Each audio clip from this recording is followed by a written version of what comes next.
저희가 지금 고리를 찾아서라는 그런 시리즈로 8월 달에 여러분과 더불어서 우리 하나님께서 의도하신 우리의 삶에 지금 빠져 있는 것들이 뭔가 이런 것들을 좀 이렇게 살펴보는 시간을 갖습니다. 지난주에는 우리 윤석구 목사님께서 첫 번째로 관계에 대한 얘기를 했어요. 진정한 관계에 대해서 말씀을 드렸고, 오늘은 사명에 대해서 여러분과 좀 나누기를 원합니다. 오늘은 그 사명이라는 주제에 대해서 좀 이렇게 생각하기가 참 좋은 날인 것 같아요. 왜냐하면 우리가 단기 선교팀도 이제 오늘 이렇게 축복하고 파송하는 그런 시간을 가졌는데, 이런 날 아니면 언제 이 사명에 대한 또 설교를 하겠어요, 그렇죠? 그러니까 참 잘 어울리는 것 같고, 여러분 계속 좀 기도해 주시기 바랍니다. 이번 주 화요일부터 그 다음 주 수요일까지 이렇게 여행을 하는데, 하나님께서 정말 그들을 사용하시고 하나님의 영광을 볼 수 있도록, 그리고 안전하게 돌아올 수 있도록 그들을 위해서 기도해 주시기 바랍니다. 그리고 그들이 정말 미션의 그 맛을 보고 앞으로 그 사명자로서 살아갈 수 있도록 그렇게 해주시기 바라겠고요. 그런가 하면 지금이 또 올림픽 기간이잖아요. 그래서 이 올림픽 기간이라서 더욱 이 사명이라는 주제와 잘 어울리는 것 같아요. 여러분은 올림픽을 보면서 무슨 생각하세요? 저 사람들이 구원받았나 뭐 이런 생각하세요? 저는 그 올림픽을 보면서 정말 우리나라가 다 이겼으면 좋겠다는 생각을 합니다. 금메달 한 50개 좀 땄으면 좋겠다 이런 생각을 해요. 그런가 하면 제가 이렇게 올림픽을 보면서 또 한편으로는 사명에 대한 어떤 생각을 많이 합니다. 개인의 영광뿐만 아니라 조국의 명예를 위해서, 또 어떤 선수들은 우리 특별히 양궁의 뭐 금메달 딴 장혜진 선수 같은 사람의 경우를 보면 하나님의 어떤 그 영광과 기쁨을 위해서 중요한 그런 미션에 헌신한 사람들을 보면서, 야, 이 사명이 있는 어떤 목적을 갖고 사는 삶이 참 아름답고 감동이구나라는 것을 느끼게 됩니다. 안타깝게도 오늘날 많은 사람들의 삶에서 이 사명이라는 게 빠져 있습니다. 그냥 하루하루 정신없이 사는 거죠. 그냥 뭐 사는 거예요. 왜 사느냐고 물으면 여러분 뭐라고 대답하시겠어요? 어떤 시인이 말한 것처럼 그냥 웃지요 뭐 이렇게 대답하시겠습니까? 제가 윤하원이가 중학생 때인데, 이 하원이가 거울 앞에, 교회 사무실 거울 앞에 멍 때리고 이렇게 서 있다가 갑자기 자기 엄마한테 이렇게 물었어요. 엄마, 내가 여기 왜 서 있지? 내 얼굴 보려고 서 있나? 이러더라고요. 그러니까 자기 엄마가 그걸 네가 안 모르면 누가 알아? 뭐 이렇게 얘기했어요. 그러니까 여기 왜 왔지? 왜 왔지? 이런 거를 제가 본 적이 있어요. 혹시 여러분 그렇게 살지는 않습니까? 회사 왜 갔지? 결혼 왜 하지? 학교 왜 가지? 교회 왜 오지? 왜 먹지? 왜 살지? 왜 삽니까? 여러분, 사명이 없는 삶은 무가치한 삶입니다. 우리가 뭐 이렇게 그냥 생존하는 거 있잖아요. 뭐 회사 가야 되니까 가가지고 열심히 그냥 일하고 뭐 돈 벌고, 돈 주니까 돈 벌고 돈 받아서 먹고, 그렇게 사는 삶은 우리에게 정말 그 깊은 만족을 결코 줄 수 없습니다. 우리가 그리스도인이라면 더욱 그래요. 여러분 어떠십니까? 여러분 사명이 있으신가요? 그러니까 뭐 5년 내에 뭐 빚 갚고 10년 내에 뭐 40평짜리 아파트 사고 이런 거 말고, 또는 뭐 10년 내에 뭐 부장 되고 이런 어떤 목적 말고 정말 이렇게 제대로 된 사명이 있으십니까? 고던 맥도날드는 사명을 이렇게 정의합니다. 사명이란 단어는 인생 전체의 의미와 방향을 제시해주는 근본 목표를 뜻한다. 잘 규정된 사명은 평생 동안 길잡이가 될 뿐 아니라 선택과 가치관의 근거가 되어줄 것이다. 여러분의 인생 전체의 의미와 방향을 제시해주는 근본 목표가 있으십니까? 무언가를 선택하고 뭐가 중요하고 뭐가 안 그런가를 결정하는 그런 사명이 정말 있습니까? 여러분은 무엇을 이루기 위해서 사십니까? 저는 오늘 우리가 그냥 사는 게 아니라 올바른 사명에 헌신된 삶을 살기 위해서, 또는 하나님의 목적에 이끌린 삶을 살기 위해서 우리가 어떻게 해야 할지를 좀 생각해 보기를 원합니다. 사명에 헌신된 삶을 살기 위해서 우리에게 필요한 것이 뭘까요? 그냥 사는 그 삶을 좀 뛰어넘는 그런 삶을 살기 위해서 뭐가 필요합니까? 오늘은 성경의 여러 구절들을 우리가 좀 보면서 이것을 생각해 보기를 원합니다. 먼저는 우리가 사명을 위해서 만들어졌음을 인식할 필요가 있습니다. 우리는 사명을 위해서 창조되었다라는 말씀입니다. 에베소서 2장 10절 말씀은 이렇게 말씀합니다.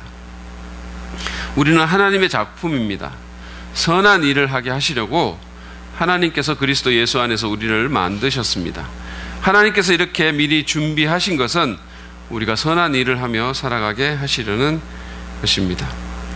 이 구절은 하나님께서 우리를 아무 목적 없이 만든 게 아니라는 사실을 분명히 보여줍니다.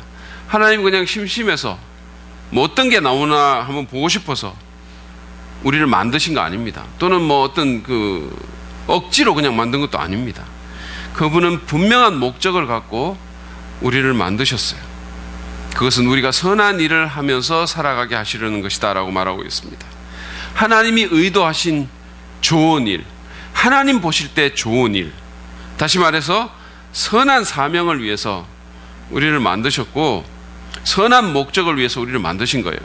그리고 우리 그리스도 안에서 우리를 구원하신 겁니다. 단순히 그냥 맛있는 거 먹고 큰 집에 살고 뭐 좋은 데 여행하고 내 욕심 치우면서 살라고 만드신 것이 아니라는 겁니다.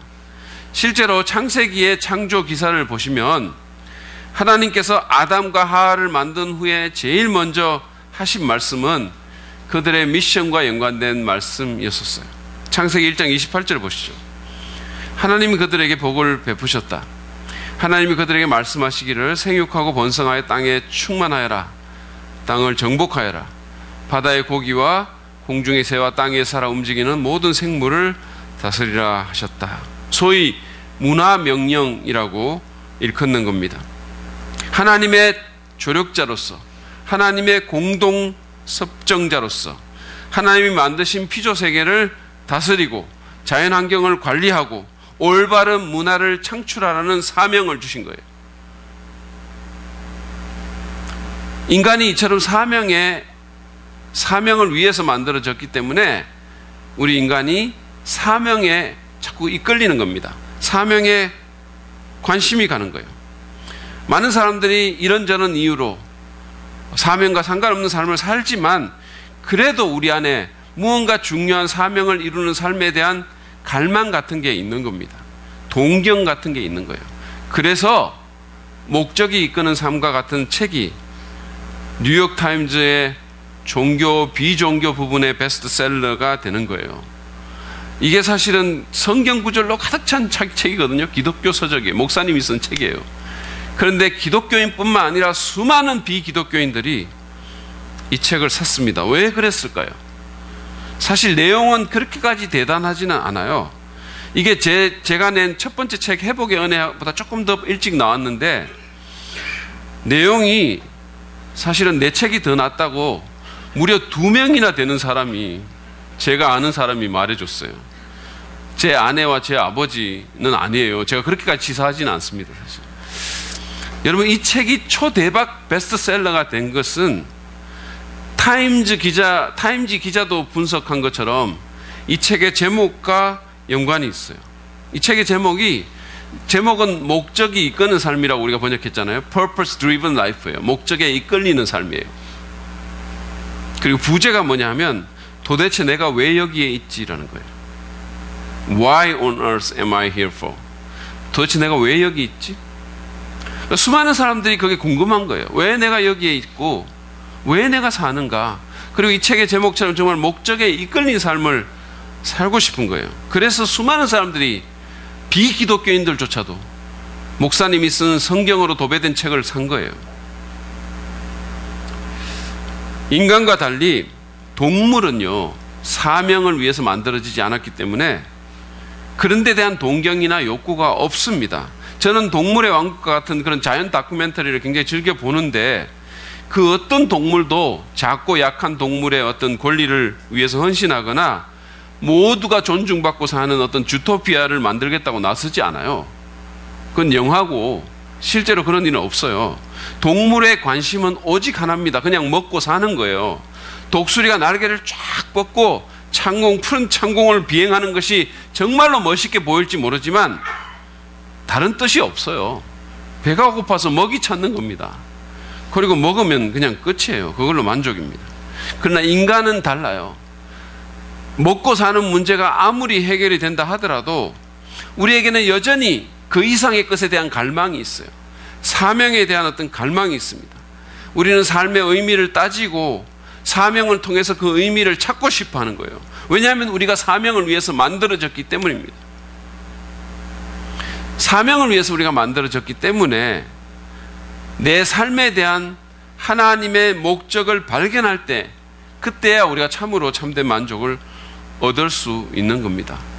제가 지난주에 2016년도 리우 올림픽에서 지금 개인 통산 올림픽 금메달을 22개까지 늘린 마이클 펠프스라는 수영 황제에 대한 기사를 봤어요. 이 사람이 지금 자기 지금까지 딴 금메달이 22개예요. 웬만한 나라가 지금까지 딴 것보다 더 많아요. 대단한 사람입니다. 근데 이 사람이 이렇게 많은 금메달을 따고 부와 명성을 함께 얻었지만 그게 자기 마음을 채워주지를 못한 거예요. 마음은 여전히 공허했던 겁니다. 그래서 이 공허함을 메꾸기 위해서 마약에 손을 대고 난잡한 파티를 했어요. 2009년도에 마리아나를 흡입하는 사진이 노출이 돼가지고 스캔들에 휘말리고, 그리고 2014년도에는 음주운전에 2번째로 잡혀가지고 결국은 자신이 쌓았던 모든 명성이 하루아침에 무너지는 것을 보게 됐어요. 그는 이제 더 이상 삶을 되돌릴 길이 없다라고 생각을 했고 인생의 끝이 왔다라고 생각했습니다. 우울증에 시달리고 자살 충동을 받았어요. 내가 그냥 사라지면 세상이 더 좋아질 것 같다, 이런 생각을 한 거예요. 그러니까 수많은 사람들은 사실은 마이클 펠프스를 신이라고 그랬거든요. 수영계에서는. 그리고 얼마나 많은 사람들이 이 사람을 숭상했는지 모릅니다. 그런데 자기는 자존감이 하나도 없었던 거예요. 내가 사라지면 세상이 더 좋아질 거라고. 그러면서 식사와 수면을 전혀 하지 못하고 일주일 내내 자살만 생각했어요. 근데 그런 거에게 오랜 친구이면서 경건한 그리스도인이었던 미식 축구 선수 레이 루이스라는 사람이 손을 내밀었어요. 그래서 루이스가 펠프스에게 지금 포기하면 안 돼. 지금이야말로 네가 어떤 사람인지를 정말 보여줄 때야. 포기하면 지는 거야 라고 격려를 했습니다. 그래서 이 격려에 힘입어서 마이클 펠프스가 재활센터에 입원을 했어요. 그러면서 이제 이 재활센터에 입원할 때 이 루이스가 이 펠프스에게 릭 워런의 목적이 이끄는 삶이라는 책을 선물로 준 거예요. 근데 이 책이 문자 그대로 이 사람의 삶을 완전히 바꾸는 책이 됐어요. 그 책을 통해서 신앙을 갖게 됐고 다시 희망을 찾았다라고 고백했습니다. 자기보다 더 큰 하나님이 계시고 그리고 삶에 진짜 목적이 있는 것을 알게 됐다는 거예요. 너무 깊은 감동을 받아가지고 그 재활센터에 있는 다른 사람들에게도 막 책을 읽어줘가지고 마이클 목사님이라는 별명을 얻기도 했어요. 자기 삶에 대한 하나님의 목적을 알게 된 펠프스는 정말로 하나님을 믿게 되고 재활에도 성공하고 그리고 9살 때 자기를 버리고 떠나간 자기 아버지와도 화해하게 됐어요. 이제 올림픽이 끝나면 은퇴를 생각한다고 해요. 근데 비록 수영 선수로는 은퇴를 하겠지만 그러나 이제 하나님의 사람으로 자신을 향한 하나님의 목적, 다시 말해서 인생 사명을 이루면서 살아갈 겁니다. 여러분, 인생이 공허하십니까? 일도 하고 돈도 벌고 살만한데 만족이 없으세요? 시인인 에드 시스먼이라는 사람은 이런 글을 썼습니다. 40을 넘긴 남자들이 밤마다 일어나 도시의 불빛을 바라보며 자기가 어디서 길을 잘못 들었으며 인생은 왜 이리 긴지 의문에 잠긴다. 혹시 이런 식의 느낌에 시달립니까? 만약에 내 삶에 대한 하나님의 목적과 사명을 발견하고 이것에 헌신하지 않았다면 어떤 것도 참된 평화와 만족을 주지는 못할 것입니다. 왜냐하면 우리는 사명을 위해서 지음받았기 때문이에요. 단순한 생존이 아니라 하나님의 미션을 위해서 지음받았음을 여러분 깊이 인식하십시오. 그것이 사명에 헌신된 삶을 사는 첫걸음입니다. 두 번째로 우리는 주님의 명령과 자신의 상황을 고려해서 구체적인 사명을 발견하고 이에 헌신해야 합니다. 주님의 명령과 나의 상황을 고려해서 구체적인 사명을 발견하고 이 사명에 헌신해야 돼요. 제가 이미 언급한 것처럼 하나님은 각 사람을 만드실 때 각 사람에 대한 구체적인 목적을 갖고 만드셨어요. 우리가 때때로 이렇게 피임에 실패를 하면, 그래서 어떤 자녀를 낳으면 얘는 실수로 나와서 이런 말을 하잖아요. 여러분, 하나님의 관점에서 보면 실수로 나온 사람 아무도 없어요. 각 사람은 하나님의 계획 가운데 분명한 목적을 위해서 이 세상에 나왔습니다. 하나님을 믿는 사람이라면 여러분 실수로 뭐 나왔다는 둥 이런 말을 하면 안 돼요. 이 말은요, 내가 이런 인간을 낳고 미역국을 끓여 먹었냐라는 말과 함께 자녀들에게 깊은 상처를 주는 말이에요. 그런 말 절대로 입에도 담지를 마시길 바랍니다. 옆 사람이 말합시다. 실수 나온 거 아니지 말입니다. 아니지 말입니까? 여러분, 우리가 어떻게 하면 그러면 하나님의 우리를 향한 사명을 발견할 수 있을까요? 우리가 자신의 사명에 대해서 생각할 때 그리스도인이라면 반드시 고려해야 할 두 구절이 있어요. 그것은 예수님께서 말씀하신 가장 큰 계명과 그리고 지상 사명이라는 겁니다. 먼저는 마태복음 22장 37절부터 39절에 나와 있는 가장 큰 계명에 대해서 보겠습니다. 우리 같이 한번 읽어보시죠. 시작. 예수께서 그에게 말씀하셨다. 내 마음을 다하고 내 목숨을 다하고 내 뜻을 다하여 주 너의 하나님을 사랑하여라 했으니 이것이 가장 중요하고 으뜸 가는 계명이다. 둘째 계명도 이것과 같은데 내 이웃을 내 몸과 같이 사랑하여라 한 것이다. 이것이 가장 큰 계명이라 했어요. 자, 이제 지상 사명으로 일컬어지는 마태복음 28장 18절에서 20절 말씀 보시죠. 제가 읽겠습니다. 예수께서 다가와서 그들에게 말씀하셨다. 나는 하늘과 땅의 모든 권세를 받았다. 그러므로 너희는 가서 모든 민족을 제자로 삼아서 아버지와 아들과 성령의 이름으로 침례를 주고 내가 너에게 명령한 모든 것을 그들에게 가르쳐 지키게 하여라. 보아라, 내가 세상 끝날까지 항상 너희와 함께 있을 것이다. 이 두 말씀의 내용은 예수님께서 이 땅에 계셨을 때 하셨던 일들이에요. 하나님 사랑, 그리고 이웃 사랑, 그리고 전도, 제자 훈련, 그리고 삶을 나누는 교제입니다. 이것을 예수님께서 하셨어요. 예수님의 미션이셨습니다. 그러니까 우리의 사명도 어떻게든 이 5가지 일과 연관이 돼야 돼요. 릭 워렌이 말한 것처럼 우리의 사명은 이 땅에서 예수님의 사명을 이어가는 것이 되어야 하기 때문입니다. 그래서 우리는 반드시 이 주님의 명령을 고려해야 됩니다. 그리고 주님의 명령과 함께 우리가 또 하나 고려해야 될 것은 나 자신의 상황이에요. 하나님께서 나를 어떤 사람으로 만드셨으며 어떤 상황에 두셨느냐 하는 것이죠. 나의 재능과 은사와 열정과 경험과 능력이 무엇인지를 고려해야 됩니다. 저는 이번에 올림픽을 보면서 각각의 운동 종목에 따라서 사람들의 몸이 참 다르다는 사실을 새삼 보게 됐어요. 여러분 그런 거 안 보셨어요? 역도를 위한 몸과 배구를 위한 몸은 완전히 달라요. 그러니까 나라하고 상관없이 이 역도를 위한 몸이 있어요. 어떤 나라 선수든지 역도를 위한 사람들은 달라요. 배구를 위한 몸이 따로 있어요. 기계 체조를 위한 몸과 유도를 위한 몸이 완전히 달라요. 저는 그 게임을 보면서 야, 저 사람은 진짜 역도를 위해서 저렇게 만들어졌구나 이런 생각을 많이 했어요. 우리 교회 김철기 전도사님이 어깨가 비범하게 넓어가지고 사춘기 때문에 이 어깨를 칼로 깎아내고 싶은 그런 어떤 생각이 들 정도로 고민을 많이 했다고 그렇게 얘기를 했잖아요. 근데 사실은 그런 몸이 역도로 대성할 몸이에요. 제가 볼 때는. 그런가 하면 우리 허성부 전도사님 같은 경우는 역도하면 폐가 망신할 몸입니다. 사실은 어떤 운동에도 별로 적합하지 않은 몸이에요.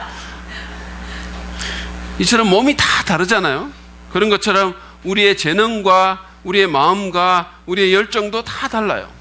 여러분 한비야라는 오지 여행가 아시죠? 지도 밖으로 행군하라라는 이 책을 보면요, 참 독특한 분인데 월드 비전이라는 그 국제 구호 단체에서 난민들을 긴급 구호하는 일에 대한 제안을 받은 거예요. 예, 난민들, 오지에서 난민들 긴급 구호하라는 그런 제안을 자기가 받았어요. 그러니까 그 제안을 받고 너무 좋아가지고 천장을 뚫고 나갈 뻔했다는 거예요. 그러면서 야호 야호호호 막 이러면서 드디어 내 소원이 이루어지는구나 막 그러면서 가슴이 뛰었다라고 얘기를 했어요. 대부분의 사람들은 오지에서 긴급 구호하는 일에 대한 제안을 받고 그런 식으로 반응 안 해요. 막 그런 일, 막 오지 가서 막 죽어가는 사람 긴급 구호하는 이런 일에 제한받고 막 야호 이거 막 몸이 막 뛰어나 이런 가슴이 뛰고 이런 일은 잘 없죠. 근데 이 한비아는 달랐어요. 왜냐하면 그는 그렇게 만들어졌기 때문이에요. 우리 라오스 지금 가는데 김여호 선교사님 같은 분도 보면 이분은 장애인에 대한 특별한 마음이 있는 분이세요.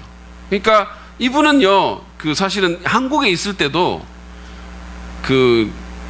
이 시각장애인들 모아가지고 그들을 섬기고 우리 교회도 왔었잖아요. 좋은 이웃들이라고 해가지고 그 사람들이 사실은 시각을 잃어버리고 시력 잃어버리고 막 꿈이 없는 사람들을 그들에게 꿈을 줘가지고 찬양하게 하고 뛰게 하고 막 댄스하게 만들고 이랬잖아요. 그렇게 지금도 그런 사역을 하면서 살아가고 있어요. 근데 이 김여호 선교사가 라오스에 가서도 거기서 장애인들 또 섬기고 그들에게 하나님의 사랑과 복음을 나누고 있어요. 물론 모든 사명자가 다 무슨 뭐 오지에 가거나 또는 장애인들을 섬기거나 이러지는 않죠. 그러나 하나님께서 나를 두신 바로 이것에서 나를 만드신 대로 사명에 헌신할 수 있어요. 우리 교회 이 하초의 달인이신 김혜영 집사님이 얼마 전에 양육반 모임에서 이런 말을 했어요. 하나님께서 왜 나를 하초와 친해지게 하셨는지 이제 알겠습니다. 양육반 하면서. 그러면서 우리 카페에서 나오는 커피잔을 이용해 가지고 이런 그 소위 화분 전도를 하시겠다는 거예요. 놀랍지 않으세요? 이거를 지금 그래서 제가 열심히 커피 마시면서 이 잔을 지금 열심히 갖다 주고 있어요. 안 버리고. 좋아하는 하초를 가지고 이렇게 전도를 하면서 하나님의 사명을 이루겠다는 거예요. 본인의 어떤 적성에 따라서. 이런 사람들이 굉장히 많은 거예요. 제가 아는 한 40대 남자는 대학생 때 선교단체에서 아주 정말 빡세게 제자훈련을 받고 그 제자훈련에 대한 어떤 그 노하우가 있는 사람이에요. 그뿐만 아니라 더 중요한 것은 제자훈련과 청년에 대한 열정이 막 뛰어난 거예요. 마음이 끓는 거예요. 회사에 다니는 회사원인데 청년들을 주님의 제자로 양육하는 일을 위해서 그거를 자신의 사명으로 알고 그것에 헌신을 하는데 어느 정도냐면요, 이 일을 더 효과적으로 하기 위해서 자기 집을 이사하는 거예요. 청년들이 많이 있는 곳으로, 자기가 섬기는 청년들이 많이 있는 곳으로 집을 이사하는 거예요. 직장과는 더 멀어지는데 보통 사람과는 반대로 사는 거예요. 보통 사람들은 직장이 있는 데로 많이 이사를 하잖아요. 근데 완전히 직장과는 멀어지는데 사명을 위해서 이사를 한 겁니다.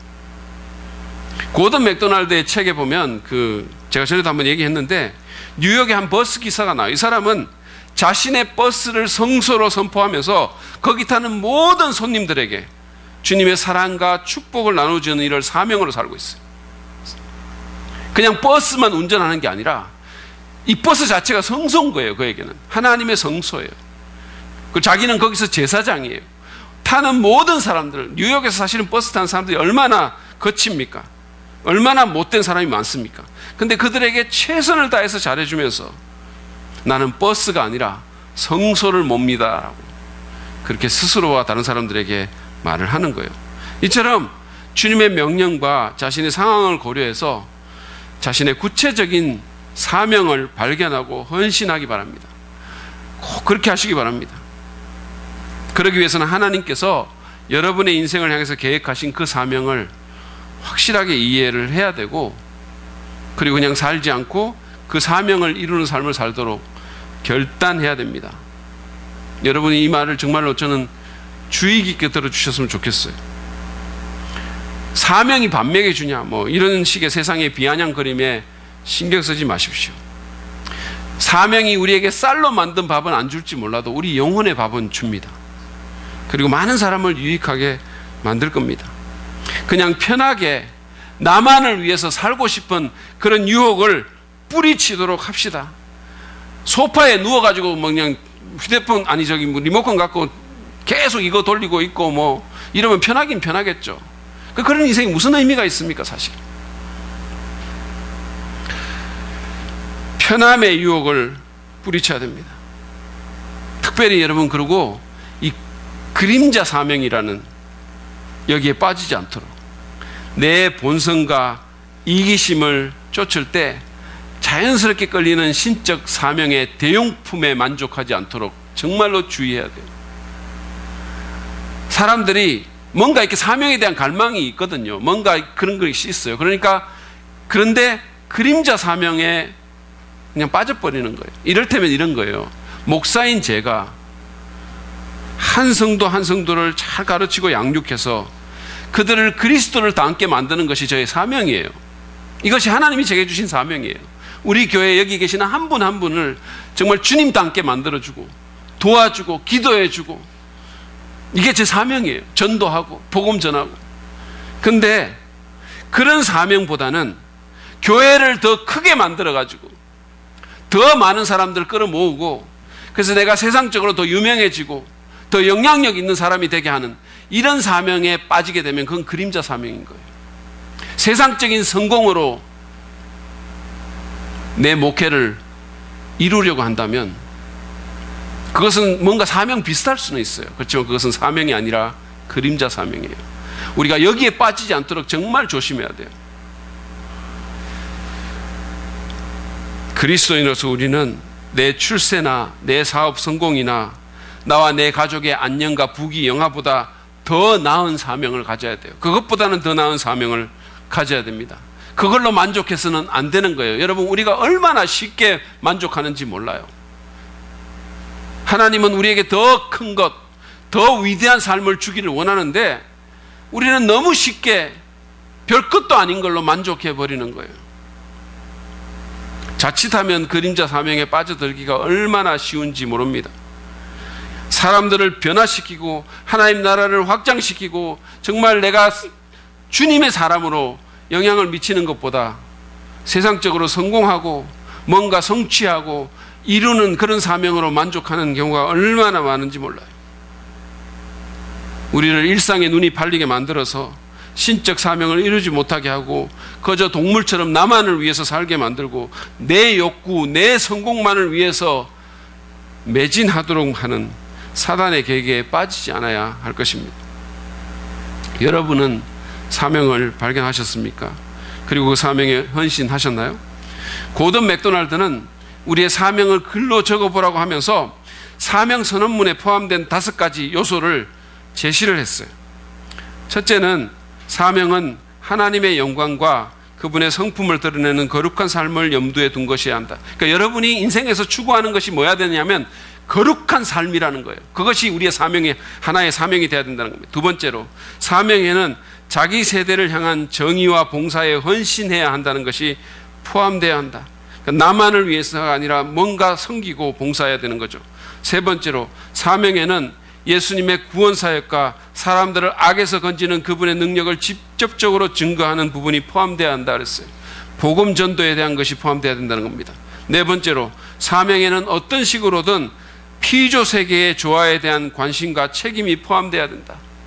이 자연 세계와 제3세계에 대한 우리의 책임이 있어야 된다는 겁니다. 다섯 번째로, 사명에는 하나님에 대한 헌신이 포함되어야 된다. 이런 것들을 포함해서 여러분이 뭐를 이루며 살 것인지를 한번 적어보시기 바랍니다. 여러분의 사명이 뭔지를 분명하게 정의하시기 바랍니다. 저는 오래전에 그것을 적어놓고 가끔씩 꺼내서 읽어봅니다. 여러분도 그 사명 선언문을 한번 적어보십시오. 나는 이것을 이루기 위해서 살겠습니다라고 적어보시길 바랍니다. 그리고 개인적인 사명뿐만 아니라 교회 공동체의 사명을 이루는 일에도 함께 헌신하십시오. 여러분, 우리 교회의 사명이 뭔지 아십니까? 아는 체라도 좀 해보세요. 우리 교회 사명이 뭐냐면 이 시대의 비그리스도인들에게 하나님의 사랑과 복음을 전해서 그들로 예수님을 믿게 하고 삶의 모든 영역에서 예수님을 온전히 따르는 작은 예수로 변화시키기 위해서 우리 교회가 존재하는 겁니다. 수많은 예수님 모르는 비그리스도인들에게 하나님의 사랑과 복음을 전합니다. 이 땅뿐만 아니라 전 세계에 전합니다. 그래서 그들로 예수님 믿게 만들고 삶의 모든 영역에서 예수님을 온전히 따르는 작은 예수 되는 것, 그게 우리 교회가 존재하는 이유예요. 여러분, 함께 그 사명에 헌신합시다. 함께 여러분 헌금을 하시든 실제적으로 나가서 전도를 하시든 기도를 하시든 어떻게든 함께 이 사명에 헌신합시다. 그것이 여러분의 삶에 의미와 영향력을 가져다 줄 겁니다. 여러분, 예수님 보십시오. 예수님은 33년이란 짧은 세월밖에 안 사셨어요. 정말로 짧게 사셨어요. 그리고 재산이나 학이나 세상적인 성공이나 그 어떤 것도 없었어요. 그렇지만 세상에 그 누구보다 더 의미 있는 삶을 살았고 그 어떤 사람보다 더 영향력 있는 삶을 살았습니다. 왜냐하면 그분이 하나님의 사명에 온전히 헌신하셨기 때문이에요. 예수님만이 아닙니다. 사명에 헌신한 사람의 삶은 다 이처럼 힘이 있고 아름답습니다. 윌리엄 제임스라는 사람은 이렇게 말했어요. 우리의 삶을 가장 잘 사용하는 방법은 삶보다 오래 남을 수 있는 일에 그것을 사용하는 것이다. 이 말이 얼마나 멋진 말입니까? 여러분, 우리의 삶을 가장 잘 사용하는 방법은 내 삶보다 더 오래 남을 수 있는 것에 그거를 사용하는 거예요. 우리가 뭐 집 사고 차 사고 이런 거 필요하지만 사실은 그거 우리 삶이 끝나면 다 끝나는 거예요. 다 없어지는 것들입니다. 내 삶보다 더 오래 남을 수 있는 것이 무엇일까요? 사람들의 영혼입니다. 하나님의 나라입니다. 그 외의 모든 것은 결국은 다 사라질 거예요. 그러므로 우리는 사명에 헌신한 삶을 살아야 됩니다. 하나님의 목적에 이끌린 삶을 살아야 돼요. 우리가 너무도 잘 아는 탤런트 차인표 씨 있잖아요. 이 사람은 지금까지 우리 교회에서 주일 예배 드린 사람 중에 가장 유명한 사람이에요. 제가 볼 때. 근데 이 차인표 씨는 한때 이혼의 아픔을 겪은 사람이었고 그냥 세상에서 세상적인 즐거움과 인기와 성공을 추구하던 그런 사람이었었어요. 근데 이런 삶을 변화시킨 것은 바로 사명이었던 거예요.